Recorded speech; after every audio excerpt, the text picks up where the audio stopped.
Hello and welcome to Talking About Success. I'm your host, Jack Canfield, America's #1 success coach, chairman of the Canfield Training Group, and the author of numerous New York Times bestsellers, including the Chicken Soup for the Soul series, and most recently, the Success Principles, how to get from where you are to where you want to be.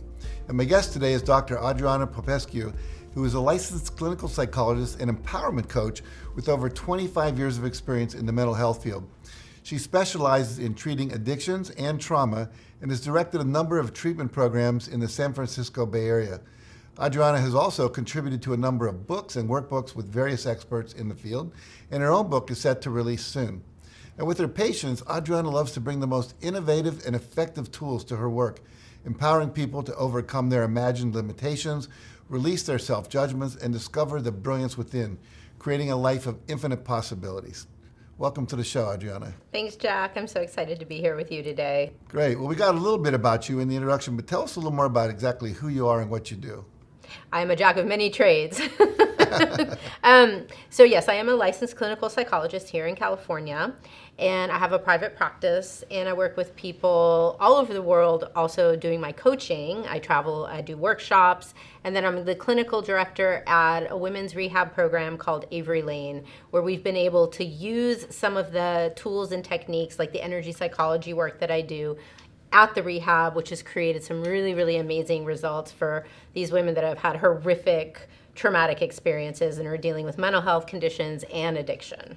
Energy psychology. I'm going to assume that's not a term most of my viewers know. Yeah. Can you just talk a little bit about what that means? Yeah, energy psychology is really just a more holistic approach to treating a mental health condition. So we're really not seeing the mind and the body as separate. It's mind, body, emotions, and spirit all working with all of it at the same time, with energy being the common denominator, right? Your thoughts are a form of energy, your emotions are a form of energy, and what happens is energy can get stuck in our bodies. If we have like a traumatic experience that we don't get to really process, that trauma can get locked in our bodies, and some of these energy psychology tools are really useful in accessing that information, accessing what's been locked in our mind, in our subconscious mind, in the body, and being able to release it so people no longer have to suffer with whatever the condition is they're having. Got it. Now, you've written a book. I want to talk about that. You have a fairly risky and risque title. Yep. Which I'm not going to say on camera. Yeah. But we'll bring up a picture of it so everyone can see what it is. Yeah. Here you are. What inspired you to write this book? I think the common denominator, working with people for all these years, like the one main thing I see the most is people just have terrible self-esteem. Like deep down inside, so many people are functioning from these, what I like to call the core false beliefs, that I'm not enough, I'm not a good person, I'm not worthy, I don't deserve good things. And it's this programming that people have that they're often not even aware of that's driving what they're able to create or not create in life. So if, for example, you have a goal that I want to make $1 million a year, but inside in your subconscious, you hold the belief that I don't deserve that, or I'm not capable of that, I'm not enough to be able to do that, then you will sabotage yourself. And so I really have honed in the last few years on identifying what those subconscious blocks are, and then using energy psychology, using some other tools from Access Consciousness is another modality I use a lot of, to help people identify what those beliefs are and to challenge them and change them.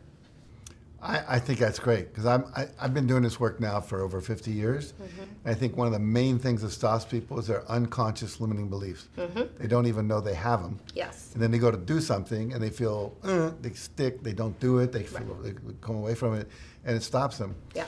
So your book is a lot about self-care, about loving, nurturing yourself, stopping self-judgment, changing your beliefs. Mm-hmm. And it's a book that is, I think it's reassuring for people to know that they're not necessarily broken, right? But they just have some part of their whole self that's not fully accessed. Would you say that's true? Yeah, exactly. Talk more about that. Well, fundamentally, we're born into the world whole and perfect. Like when you look at a young child or a baby, do you look at that child and think, oh, he's defective, there's something wrong with him, he's not enough? Or do you, look at him as a little bundle of joy and light and love. And we all have that. That's our essence. That's what we truly are inside. But as we go through life, especially when we get to that kind of school age and we're being told, we're getting messages all over the place, we're little sponges and we're taking in those messages. This is how you're supposed to be. This is how you're supposed to act. You're not supposed to be like this. You're not supposed to be like that. We get the messages from our parents, schools, the media, social media, movies, and all of that. And what happens is what, the wonderful author Don Miguel Ruiz calls the domestication of the human. And I think that starts to dampen that spirit. We start to lose connection with that essential self. And then if you're somebody who experiences trauma, abuse, neglect, then you as a child, you don't understand that when those things happen, it's not your fault that it occurred, but you think, oh, if I'm good, I get rewarded. If I'm bad, I get punished. So if I'm being abused, it must be my fault. I'm bad. I'm a bad person. I'm wrong. And so that's how those subconscious beliefs come to be formed. And then people, law of attraction is a thing, and if you believe those things to be true, what are you going to attract? You're going to attract the people, places, and things that will mirror back to you that you are worthless, that everyone will abandon you, you're not enough, this or that. And then you start having the proof, see, I really am not enough. And you start going through life that way. When did you start realizing that this was the game that you were going to play? In other words, that this was about a holistic issue rather than just fix something that was broken? I'm curious, what was the turning point for you? I think it was my own personal experience. I actually was very ill for out of college, really, for about 20 years. It turned out I had Lyme disease. Oh, really? Yeah, and chronic fatigue and a whole bunch of things that come with that. And Western medicine didn't really have anything for me. So I started seeking alternative therapies, and that also put me on a spiritual journey. And so I healed myself with everything from acupuncture to energy work. That's how I got introduced to energy psychology. And I noticed that as I started healing my own traumas and I started challenging my own beliefs, I had a belief that I had to be a superwoman, and I was all alone in the world, and I had to do it all myself, to the point that I pushed myself, type A, pushed myself to exhaustion, and my body broke down. So I think it was in my own journey toward health and wellness that I discovered that we have to address, whether it's depression, anxiety, trauma, PTSD, we have to look at it from the physical, mental, emotional, and spiritual components. All of that needs to be addressed for somebody to truly heal. That's great. Now, we talked before we came on air how we're both perennial students of anything new that can be useful. Yes. Your book has a lot of different modalities that you've learned, you've integrated into your book. Can you talk about some of those? Sure. I mean, we have everything from EFT, emotional freedom techniques, which is tapping, the stimulation of specific acupuncture points. That actually does some really neat things where not only does it balance the energy flows in our body, but it actually sends a signal up to the amygdala, which is the emotional center of our brain, and it gets it out of that fight, flight, freeze response and gets the nervous system calmed down. A lot of the techniques I'm using these days, again, especially because I work so much with trauma, people who are traumatized tend to be constantly amped up in that like hyper-vigilant, fearful state. Their brain is telling them, their amygdala is saying, hey, you're in danger. There's a tiger chasing you. In situations where it's not actually occurring, the brain is misfiring. So EFT is really good for working with that. Brain spotting, which is has been developed from EMDR, is a very traditional trauma treatment method, works in a similar kind of way. We're really working with the brain. We know so much now about brain science. We're getting the brain out of its conditioned response from traumas and other things or subconscious beliefs, and we're retraining the brain to function differently. Be Set Free Fast is another wonderful tool that was developed by a man who studied under Callahan, Larry Nims, and he created this very elegant way of working with the subconscious mind with a cue. So when you think about your cue, it releases the negative emotion that's associated with whatever it is. In Access Consciousness, we have hands-on energy work and a clearing statement that we use. So there's so many different techniques. Because what I've discovered, Jack, is that with traditional talk therapy, sometimes it's like a dog chasing its tail. Right. We're never getting down deep enough into the energetics of whatever the issue is so we can shift the energy, because once we shift the energy, the whole thing clears up. Right.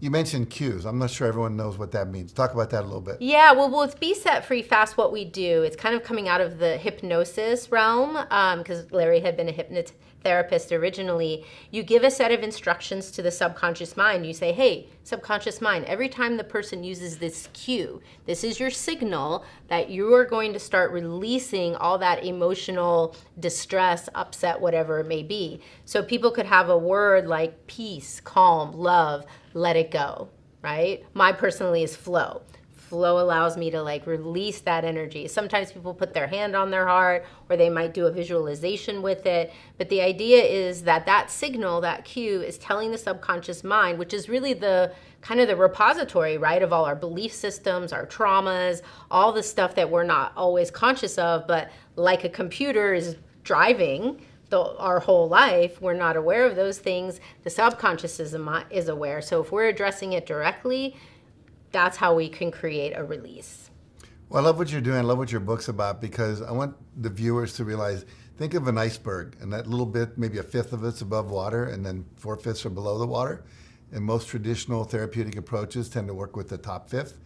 And the 4/5 don't get addressed, and that's the subconscious, the unconscious mind that has to be addressed, where all those limiting beliefs and fears and all those habituated behaviors that are protective, that are protecting you, but from things that are no longer a threat, so therefore you're not being successful at what it is you want to do.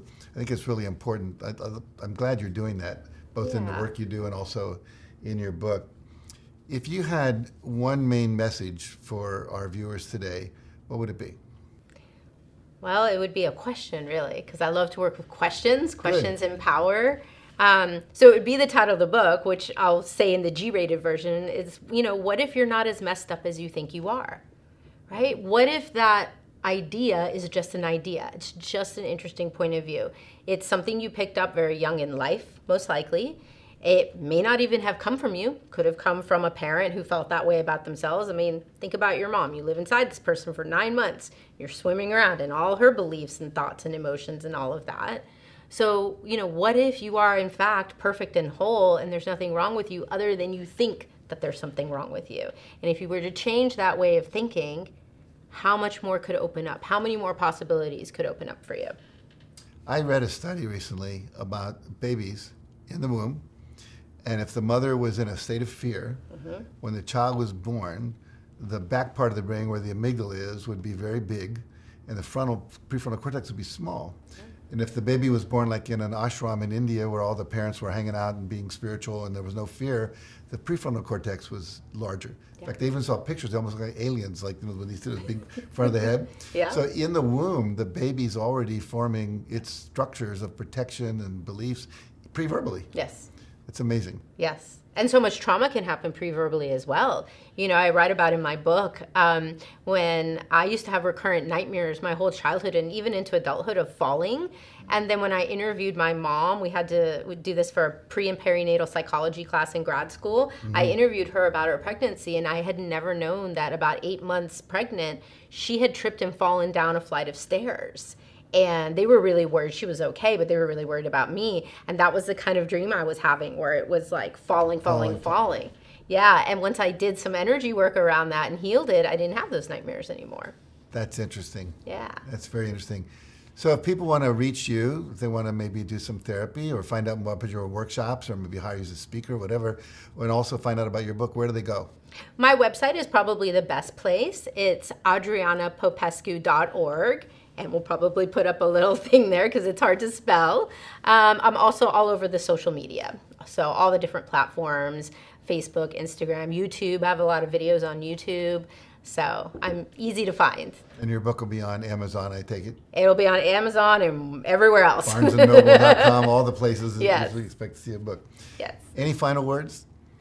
Just to know also that with these tools that a lot of people are just starting to learn about, and because they're working with energy is fundamentally malleable, so we can change it. So anything is possible. Truly anything is possible to change if you are willing and open to changing it.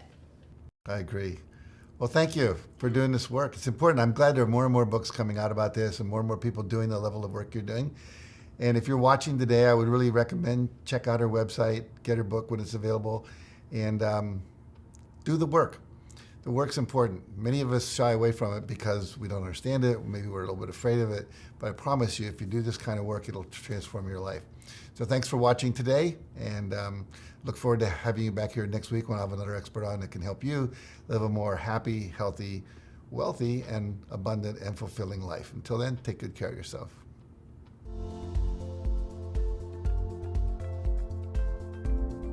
Thank you for watching this episode of Talking About Success. Remember, your success is a journey. So for more information and free resources to help you, be sure to visit jackcanfield.com/learn more.